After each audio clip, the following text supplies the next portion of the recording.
Brazil ജേഴ്സിയിൽ ഇനിയൊരു തിരിച്ചുവരവ് ഉണ്ടാകില്ലെന്ന് ഉറപ്പിച്ച് നെയ്മർ.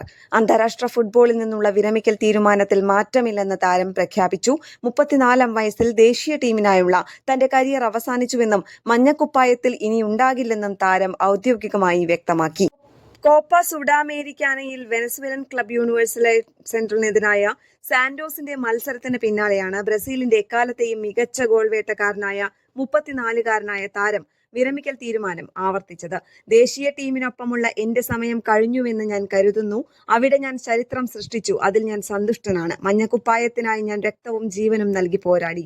എന്നാൽ ഇനി അത് തുടരാൻ ഞാൻ ആഗ്രഹിക്കുന്നില്ല, നെയ്മർ മാധ്യമങ്ങളോട് പറഞ്ഞു. ഇക്കഴിഞ്ഞ ലോകകപ്പ് പ്രീ ക്വാർട്ടറിൽ നോർവേയോട് 2-1 തോറ്റ് ബ്രസീൽ പുറത്തായതായാണ് നെയ്മറുടെ തീരുമാനത്തിന് പിന്നിലെ പ്രധാന കാരണം. 1990 ശേഷമുള്ള ബ്രസീലിന്റെ ഏറ്റവും മോശം ലോകകപ്പ് പ്രകടനമായിരുന്നു ഇത്. വികാരാധീനനായി ഞാൻ പരമാവധി ശ്രമിച്ചു. ഇപ്പോൾ എല്ലാം അവസാനിച്ചിരിക്കുന്നു എന്ന് അദ്ദേഹം ഒരു അഭിമുഖത്തിൽ വ്യക്തമാക്കിയിരുന്നു. ബ്രസീലിനായി 130 മത്സരങ്ങളിൽ നിന്ന് 80 ഗോളുകളും 58 അസിസ്റ്റുകളും നെയ്മർ നേടിയിട്ടുണ്ട്.